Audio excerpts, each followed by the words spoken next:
नमस्कार, स्वागत है। आज के इस वीडियो में हम बात करेंगे स्यमंतक मणि की कथा की और जानने का प्रयास करेंगे कि भाद्रपद शुक्ल चतुर्थी अर्थात गणेश चतुर्थी से इसका क्या संबंध है।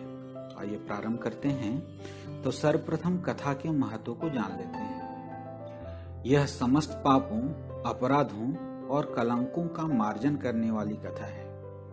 साथ ही साथ इसे परम मंगलमय माना जाता है। जो भी व्यक्ति इसे पढ़ता, सुनता अथवा स्मरण करता है, वह सब प्रकार की अपकीर्ति और पापों से छूटकर शांति का अनुभव करता है।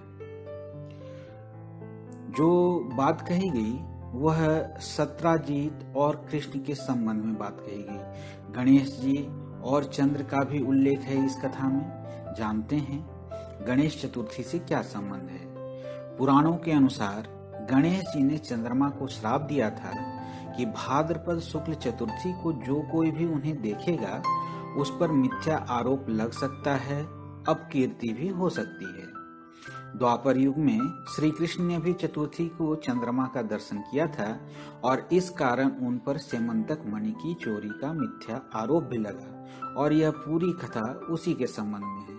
तो देखते हैं। सर्वप्रथम सत्राजीत की चर्चा है और श्री कृष्ण का प्रसंग। इनकी बात की गई है श्रीमद् भागवत पुराण के संदर्भ में यह कथा कही गई है। सत्राजीत ने श्री कृष्ण को झूठा कलंक लगाया था और फिर उस अपराध का मार्जन करने के लिए उसने स्वयं स्यमंतक मणि सहित अपनी कन्या सत्यभामा भगवान श्री कृष्ण को सौंप दी थी। पूरा प्रसंग क्या है यह जानते हैं। सत्राजीत भगवान सूर्य का बहुत बड़ा भक्त था। भगवान सूर्य ने ही प्रसन्न होकर बड़े प्रेम से उसे स्यमंतक मणि दी थी। सत्राजीत उस मणि को धारण कर ऐसा चमकने लगता था मानो स्वयं सूर्य वही थे। सत्राजीत का द्वारका आगमन हुआ और अपने समृद्ध घर में जाकर ब्राह्मणों द्वारा स्यमंतक मणि को एक देव मंदिर में स्थापित करा दिया। वह मणि इतनी प्रसिद्ध थी, इतना उसके अंदर प्रभाव था कि प्रतिदिन 8 भार सोना दिया करती थी और वह जहां पूजित होकर रहती थी वहां दुर्भिक्ष, महामारी, ग्रह पीड़ा, सर्प भय, मानसिक और शारीरिक व्यथा तथा मायावियों का उपद्रव आदि कोई भी अशुभ नहीं होता था। तो ये मणि की विशेषताएं थी। एक बार भगवान श्री कृष्ण ने प्रसंगवश कहा, सत्राजीत तुम अपनी मणि राजा उग्रसेन को दे दो। परंतु अर्थ लोलुपता के कारण सत्राजीत ने मना कर दिया।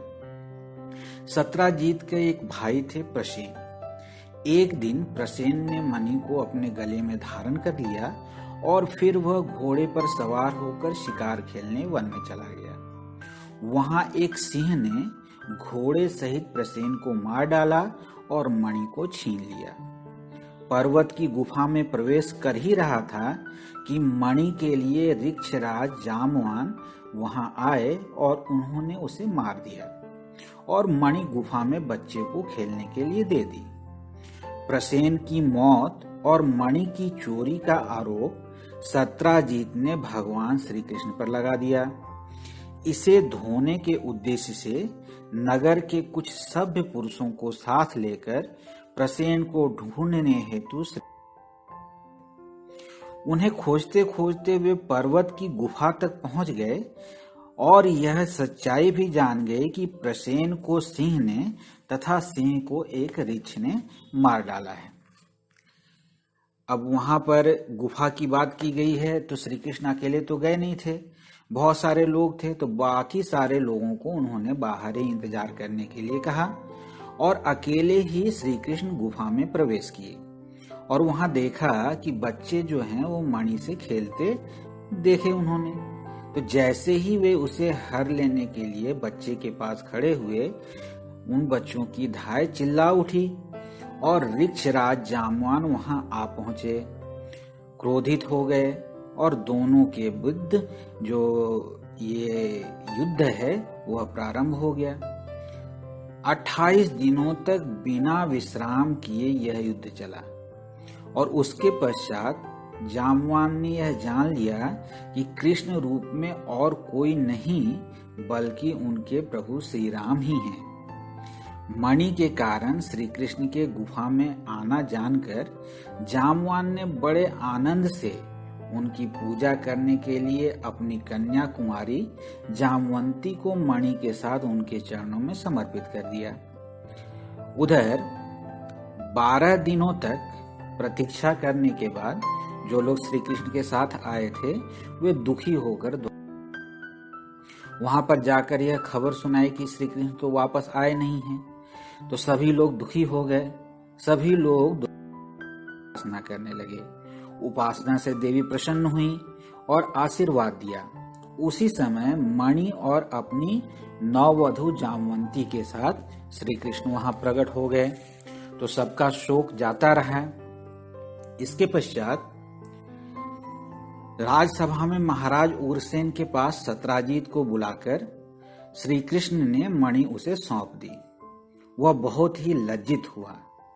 प्रायश्चित के लिए सत्राजीत ने अपनी पुत्री सत्यभामा और स्यमंतक मणि दोनों ही ले जाकर श्री कृष्ण को अर्पण कर दी। श्री कृष्ण ने विधि पूर्वक सत्यभामा का पानी ग्रहण किया तथा स्यमंतक मणि के फल अर्थात उससे निकले हुए सोने के अधिकारी ही बनना स्वीकार किया। उधर लाक्षागृह में कुंती सहित पांडवों के जल मरने की खबर पाकर श्री कृष्ण और बलराम हस्तिनापुर संवेदना प्रकट करने हेतु चले गए। मौका देखकर अक्रूर और कृतवर्मा ने द्वारका में शतधन्वा को उकसाया कि सत्राजीत ने सत्यभामा का विवाह श्री कृष्ण के साथ कर उसके साथ छल किया है। क्रोध में आकर शतधन्वा ने सत्राजीत को रात्रि में मार डाला और स्यमंतक मणि लेकर भाग गया। सत्यभामा पिता की हत्या से बिल्कुल शोक से व्याकुल हो उठी। अपने पिता के शव को तेल के कड़ाहे में रखवा दिया और खुद ही हस्तिनापुर को गई। भगवान श्री कृष्ण सत्यभामा और बलराम जी को साथ लेकर द्वारका लौट आए और शतधन्वा को मारने तथा उससे मणि छीनने का उद्योग करने लगे। जैसे ही ये बात शतधन्वा को पता चली, वो सहायता मांगने कृतवर्मा तथा अक्रूर जी के पास पहुंचा। दोनों ने सहायता करने से मना कर दिया। तो इस पर शतधन्वा मणि जो था वो अक्रूर जी के पास छोड़कर फुर्ती से भागा अपने घोड़े के साथ। श्री कृष्ण और बलराम भी रथ से उसका पीछा करने लगे। पीछा करते करते मिथिलापुरी के निकट आ गए और वहां पर शतधन्वा का घोड़ा गिर पड़ा और वह फिर पैदल ही भागा। तब भगवान भी पैदल ही दौड़कर अपने तीक्ष्ण धार वाले चक्र से उसका सिर उतार लिए, परंतु उसके पास वह मणि प्राप्त नहीं हुई। बलराम जी ने श्री कृष्ण को आज्ञा दी कि द्वारका लौटकर मणि का पता लगाओ और वे स्वयं मिथिलापुरी में ही रुक गए। द्वारका जाकर अपने ससुर का दाह संस्कार करवाया श्री कृष्ण ने और उधर अक्रूर जी व कृतवर्मा द्वारका से भाग खड़े हुए। जैसे उन्हें खबर मिली कि श्री कृष्ण वापस आ गए हैं, वे भाग उठे। अक्रूर जी का परिचय अगर हम जाने तो वे स्वफल्क और गांदिनी के पुत्र थे। जब काशी नरेश के राज्य में बारिश नहीं हो रही थी तो उन्होंने अपनी पुत्री गांदिनी का विवाह स्वफल्क से किया था और तब उस प्रदेश में काफी वर्षा हुई थी और अक्रूर जी का भी प्रभाव वैसा ही था।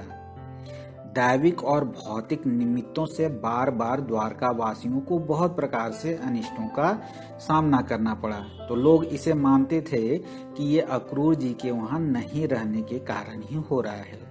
तब भगवान श्री कृष्ण ने अक्रूर जी को ढूंढवाया और उनसे प्रेम पूर्वक बात कर स्यमंतक मणि को निकलवाया। भगवान श्री कृष्ण ने वह मणि अपने जाति के भाइयों को दिखाकर अपना कलंक दूर किया और उसे अपने पास रखने में समर्थ होने पर भी पुनः अक्रूर जी को लौटा दिया। सर्वशक्तिमान सर्वव्यापक भगवान श्री कृष्ण के पराक्रमों से परिपूर्ण यह आख्यान समस्त पापों, अपराधों तथा कलंकों का मार्जन करने वाला है। जो इसे पढ़ता, सुनता अथवा स्मरण करता है वह सब प्रकार की अपकीर्ति और पापों से छूटकर शांति का अनुभव करता है, इसमें कोई भी संदेह नहीं है। ओम नमो भगवते वासुदेव।